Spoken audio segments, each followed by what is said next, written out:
तो hello welcome back guys. तो मैं आज आपको एक नया एनिमे एक्सप्लेन करने जा रहा हूँ और इसका नाम है सोलो लेवलिंग। हाँ गाइस, इस एनिमे का नाम आपने पहले भी सुन रखा होगा एंड मैं आपको इसका एपिसोड 1 एक्सप्लेन करने जा रहा हूँ। तो अगर आपको वीडियो पसंद आए तो लाइक एंड चैनल को सब्सक्राइब करना मत भूलना, ऐसे हो रहा है रिलेटेड कंटेंट के लिए। तो वीडियो को करते हैं स्टार्ट। तो एपिसोड के स्टार्ट में हमें 3 साल पहले का एक आइलैंड दिखाया जाता है। दूसरी तरफ शिप पे बैठे लोग बोलते हैं क्या हम कुछ भी नहीं कर सकते उनकी मदद के लिए कैप्टन। वो कैप्टन बोलता है तुम्हें पता होना चाहिए हमारे हथियारों का उन पर कोई असर नहीं होगा, इसलिए हमें ये उन हंटर्स पे ही छोड़ना होगा। तभी वो हमें हंटर्स दिखाए जाते हैं जो हथियार लिए खड़े होते हैं।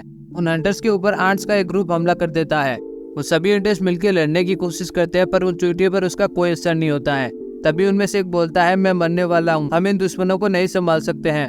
वो चींटियां सभी को बुरे तरीके से खा रही होती है। तभी वहाँ पे एक बंदा आके उस चींटी को साइड में फेंक देता है और अपने हीलिंग मैजिक से आदमी की चोटों को ठीक कर देता है। तभी वो सारी चींटियां मिलकर उसके ऊपर हमला कर देती है। उसी समय कोई उन चींटियों पर बिजली का हमला कर देता है। तभी में 2 और आदमी दिखाई देते हैं जो इन चींटियों को एक के बाद एक मार गिराते हैं। घायल हुए हंटर्स बोलते हैं ये तो एस रैंक हंटर्स है। उन तीनों में से एक बोलता है तुम कुछ ज्यादा ही आगे थे ब्योंगजियू। ब्योंगजियू बोलता है माफ करना, मैं ज्यादा से ज्यादा लोगों को बचाना चाहता था पर मुझे पता था आप दोनों रक्षा मेरी जरूर करोगे। तभी वहाँ एक और भी बड़ी व्हाइट कलर की चींटी आ जाती है। उनमें से एक बोलता है ये उनके बॉस जैसा नहीं लग रहा है। दूसरा बोलता है ये जरूर से इन मॉन्स्टर्स का लीडर है। वो दोनों ब्योंगजियू को घायल लोगों की मदद के लिए छोड़ देते हैं। उसके बाद दोनों उस सफेद चींटी पर हमला करके उसे हराने की कोशिश करते हैं और दोनों के मिलके किए हमले से वो उसे हरा देते हैं। तभी वहाँ पर और भी सफेद कलर की वो चींटियां आ जाती है। दूसरी तरफ एक और एस क्लास हंटर होता है जो बोलता है लगता है वो समय पर पहुंच गए, अब हमें इन्हें हराना होगा। वहाँ पर उसके साथ और भी काफी सारे हंटर्स होते हैं जो ये अपने एक ही हमले के साथ सारी लाल कलर की चींटियों को मार गिराता है।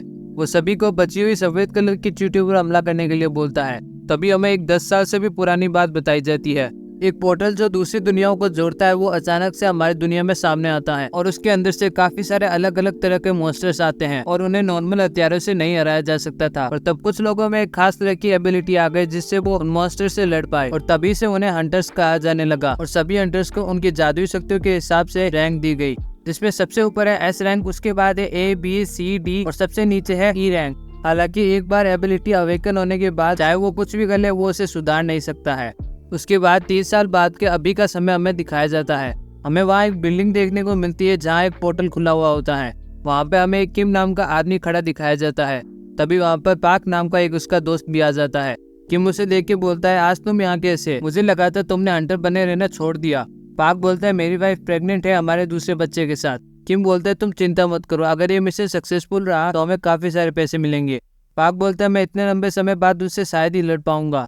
तभी वहाँ इस एनिमे का हीरो संग आ जाता है। तभी सभी लोग संग का नाम लेने लग जाते हैं।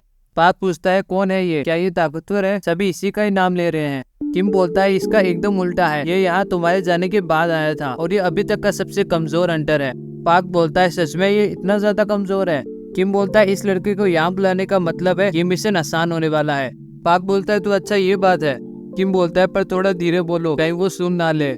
संग बोलता है मुझे सब सुनाई दे रहा है पर उसने जो बोला वो सच है, मैं इसे इनकार नहीं कर सकता हूँ। तभी वहाँ जुई आके बोलती है तुम्हें फिर से चोट लग गई। सोंग बोलता है हम वापस एक ही मिशन पे साथ में जाने वाले हैं। जुई बोलती है बात को मत बदलो, आखिर तुम्हारे चेहरे को क्या हुआ? सोंग बोलता है ये तो बस हमेशा की बात है। जुई बोलती है मैंने सुना था तुम्हें हॉस्पिटल में एडमिट होना पड़ा था। सोंग बोलता है मैं एक ही था जिसे E रैंक डंजन में चोट लगी थी। जुई बोलती है तो वहाँ तुम्हारी टीम में कोई हीलर नहीं था? सोंग बोलता है बाकी सभी हाई रैंक हंटर्स थे इसलिए उन्हें एक हीलर की जरूरत नहीं थी। जुई बोलती है वो आखिर ऐसा कैसे कर सकते हैं? सोंग बोलता है कोई बात नहीं, मैं ही कुछ ज्यादा कमजोर था।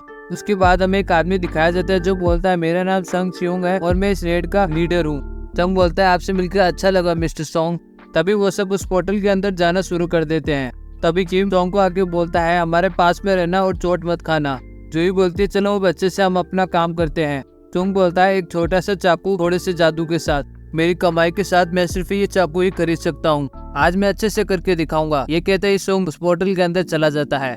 वही दूसरी तरफ एक आदमी बोलता है आपकी मीटिंग कैसी गई गवर्नमेंट के साथ प्रेसिडेंट बोलता है हमेशा की तरह वो हमें डंजन ब्रेक को अवॉइड करने के लिए बोल रहे थे, उनकी रिक्वेस्ट के साथ कुछ भी गलत नहीं है। प्लेन मैजिकल बीच से जो क्रिस्टल मिलता है उसे मैजिक जेम के नाम से भी जाना जाता है। वापस हमें सोंग दिखाया जाता है जो बोलता है मैंने कर दिया, आखिरकार मुझे पहला मिल ही गया। तभी अचानक से एक बीस्ट सोंग के ऊपर हमला कर देता है।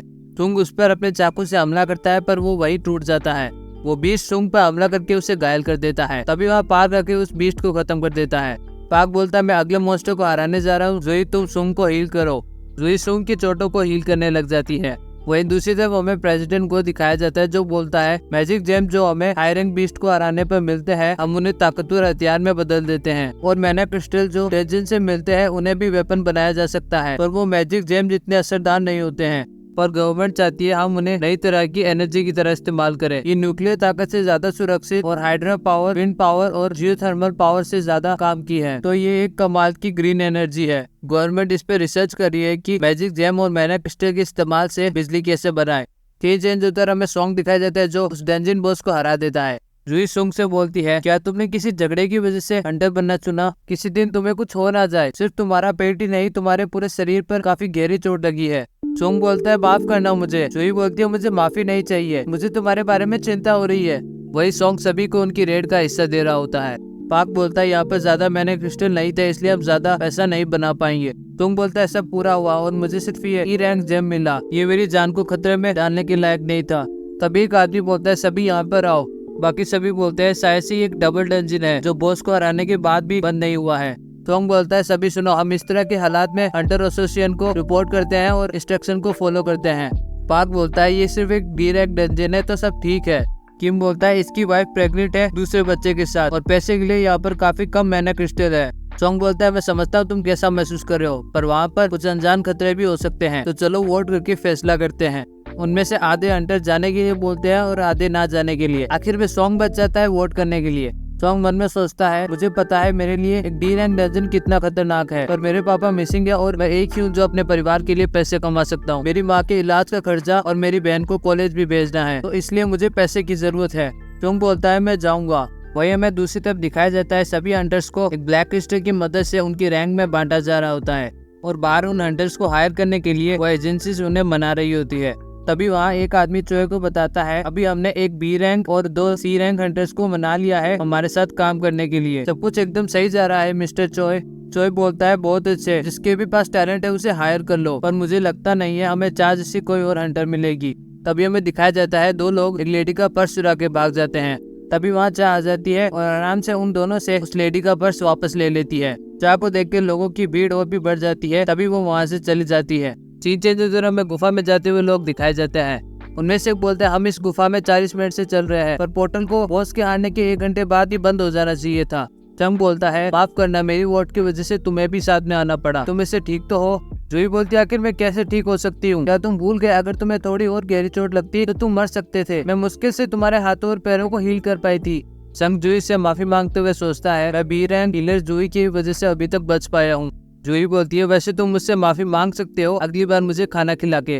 तभी उन लोगों को वहाँ एक बॉस का रूम दिखाई देता है। उस रूम को देख के ज्यादातर लोग हैरान होते हैं। किम बोलता है हम इतना आगे आके खाली हाथ नहीं जा सकते हैं, तो चलो अंदर चलते हैं। तभी लोग दरवाजे को खोल के अंदर आ जाते हैं। उनमें से एक बोलता है हम पहली बार इस तरह के डंजन में आ रहे हैं और आखिर ये कैसे स्टैचूज है, और इनमें से कुछ के पास तो म्यूजिकल इंस्ट्रूमेंट्स भी है। संग बोलता है यहाँ पे ये वाला स्टैचू सबसे बड़ा है। तभी उनमें से एक बोलता है उसके बारे में बोलो तो ये आखिर मैजिक बीस्ट कहाँ है? पाक बोलता है बिल्कुल सही, यहाँ पर एक भी नहीं है। तभी कुछ लोग सॉन्ग को बताते हैं कि वहाँ पे कुछ लिखा हुआ है। सॉन्ग उसे देख के बोलता है ये शायद से प्राचीन भाषा है, मुझे देखने दो। सॉन्ग उन्हें वहाँ पर लिखी हुई चीज को बताता है। तभी अचानक से जूही जिन को पकड़ के बोलती है उस बड़ी स्टैचू की आंख अभी हिल रही थी, वो हमारी तरफ ही देख रही थी। तुम बोलता है क्या ये कैसे हो सकता है, तुमने देखने में कोई गलती कर दी होगी। तभी अचानक से वहाँ का दरवाजा बंद हो जाता है। तभी उनमें से एक गुस्से में जाते हुए बोलता है इसलिए मैं यहाँ आना नहीं चाहता था, ऐसा इसलिए हुआ क्योंकि तुमने डंजन को कम समझा। जैसे वो दरवाजे के पास जाके उसे खोलने की कोशिश करता है, वहाँ खड़ी मूर्ति उसे वही काट देती है। ये देख के सभी लोग काफी ज्यादा डर जाते हैं। वो बोलते हैं क्या अब हमें इनसे लड़ाई करनी पड़ेगी? सुंग डरते हुए मन में सोचता है अभी उस बंदे की रैंक क्या थी जो मारा गया? वो मेरे जैसे एक ई रैंक हंटर से तो ज्यादा ही ताकतवर था, लेकिन वो पलक झपकते ही मारा गया। कुछ तो अजीब है, ये डी रैंक डंजन नहीं हो सकता है। जैसे सुंग पीछे मुड़ के देखता है उसके पीछे खड़ी स्टैचू सुंग को देखने लग जाती है, जिन अपने पास्ट के बारे में बताता है कि वो काफी बार लाइफ और डेथ की सिचुएशन से निकला है। वो अपनी पहली रेड में अपनी टीम से अलग हो गया था, तब जिम पर एक ई रैंक मैजिक बीस्ट ने हमला कर दिया था और उसे हफ्तों तक हॉस्पिटल में रहना पड़ा था। उसके लिए एक ई रैंक डंजन भी लाइफ और डेथ का मिशन होता है। तभी जिन सबको नीचे झुकने के लिए बोलता है। तभी अचानक से वो मूर्तियां अपनी आंखों से फायर का हमला कर देती है। उस मूर्ति के एक ही हमले से काफी सारे लोग मारे जाते हैं। तभी जिन डरते हुए सोचता है क्या हुआ, आखिर ये सब हुआ कैसे? हम यहाँ पे फंस चुके हैं और बाहर जाने का कोई रास्ता नहीं है, शायद मैं यहीं पे मरने वाला हूँ। तो ये भी हमारा सोलो लेवलिंग का एपिसोड 1 पूरा होता है। तो कमेंट करके जरूर से बताना आपको वीडियो कैसा लगा, और अगर आपको वीडियो पसंद आए तो लाइक एंड चैनल को सब्सक्राइब करना मत भूलना ऐसे हो रहा है मेरे कंटेंट के लिए। तो मैं आपसे मिलूंगा अगले वीडियो में, तब तक के लिए